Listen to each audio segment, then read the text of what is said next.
we all know that this is a kind of a dangerous thing. When somebody says superbug, oh gosh, it means it's going to be very difficult to cure. But this is something that probably has taken on a lot of lives, and a lot of lives have been saved. And this is something, I think, a really important video for you to watch, and it's good knowledge for you to have, um, so that if somebody you know, or even if you do, get caught with the superbug, this is some of the things that you can do. So stick on.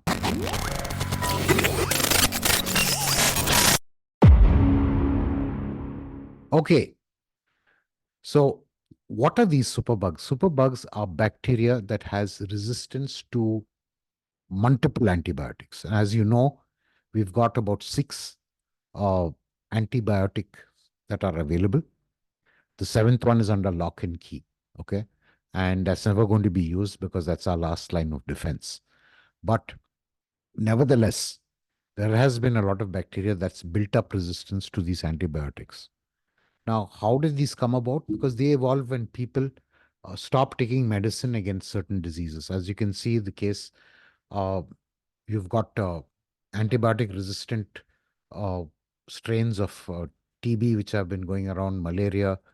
And this is because people, when they feel slightly better, they just stop the medication. And actually, they're supposed to finish the course so that they can, because what happens is sometimes that particular bacteria is half dead and it revives itself and then it builds a resistance. So you've got to go to the next level of antibiotic. Finally, you come to a point where you're at the sixth level of antibiotic and this thing is not going away. And this is simply because people just discontinue medication. Please, whenever a doctor gives you a prescription and gives you a length and a duration, please stick to it. It's extremely important.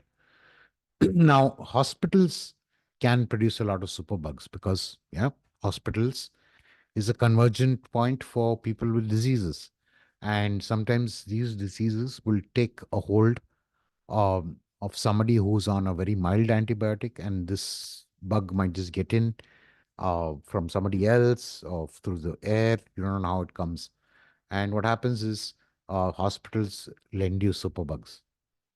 Now, another thing that's become very common is a lot of our foods, especially meats and maybe perhaps even plant life as well, are subjected to a lot of antibiotics so that they can resist against diseases. But what happens is we consume this food, and this food has a very mild level of antibiotic.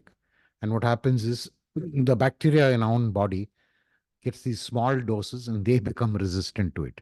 So what happens is it becomes what you call, some of the bad bacteria gets resistance to this, and then probably it will eventually evolve as a superbug. And if it doesn't evolve as a superbug in your own body, you can probably give it to somebody else.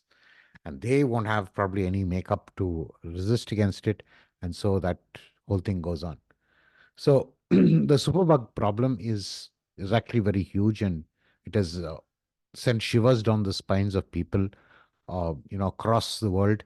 And people, when they hear the word superbug and they find that they're not getting cured, they just panic.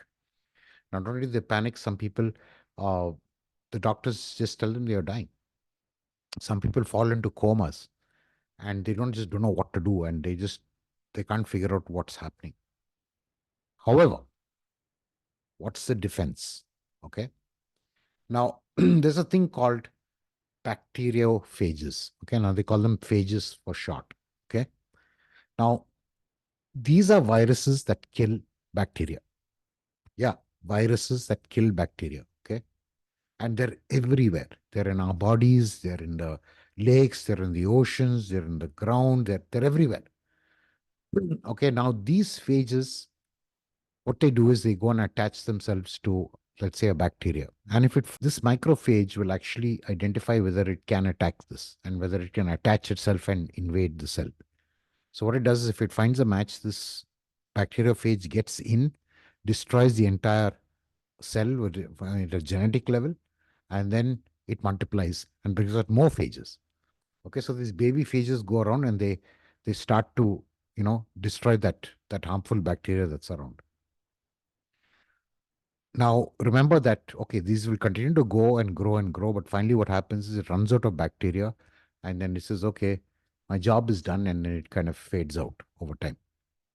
Now, this was actually discovered in 1917. Now, I won't go to the history of who and what and the people that were involved, but just to remember that it was actually something that was discovered way back. Okay, and this took a back burner when World War II came in, and of course the discovery of penicillin. And penicillin was the kind of cure-all for everything. They kind of just said, okay, let's not spend too much time on this, and uh, and life went on. But as we know, penicillin is not going to cure every superbug. So many antibiotics are not going to kill every superbug. There are what we call phage banks across the world. So you can actually go and provide them a blood sample or of the bacteria that might be in has invaded your blood, and they will try and find out what are the phages that can match and attack this. And typically they won't give you one; they'll give you a kind of a cocktail of it. Okay.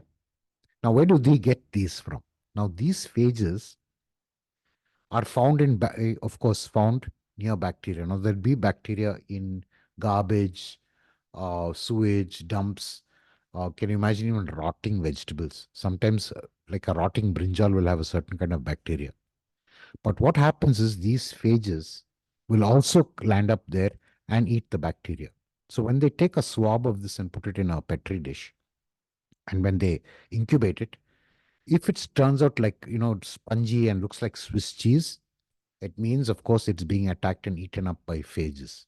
So now they know that they have a particular strain of phages, and they take these phages and it goes into their bank, and they keep cultivating that.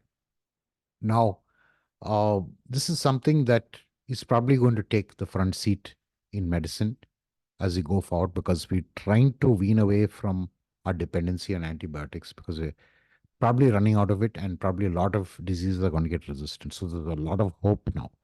And uh, the UC San Diego has actually done a lot of research and is actually trying to put together, uh, you know, an open source set of phages and what diseases it can attack, and try to give you more information. Of course, it's still in the building, and they're looking for funding. But if you are in dire need of getting this particular kind of phage and you've got a super bug, you can look at this email here. It's ipath@health.ucsd.edu. Okay. So you can go to ucsd.edu directly, and then you can go and click contact us. So if you're worried if this email looks wrong, they could update it later. So go to UC San Diego, ucsd.edu. Go there. They probably might have the resources available. If it's not there, just go directly to the contact us and just tell them that, reach out to them and say, I'm facing a problem with the superbug, and I need some advice or some direct point me in the right direction. And they'll point you to a place probably where you can actually find one of these banks. If it's located in a country, great. If not, well, sometimes it may not be located. You may not have phage banks in your country. And then what you do is you have to find the nearest one.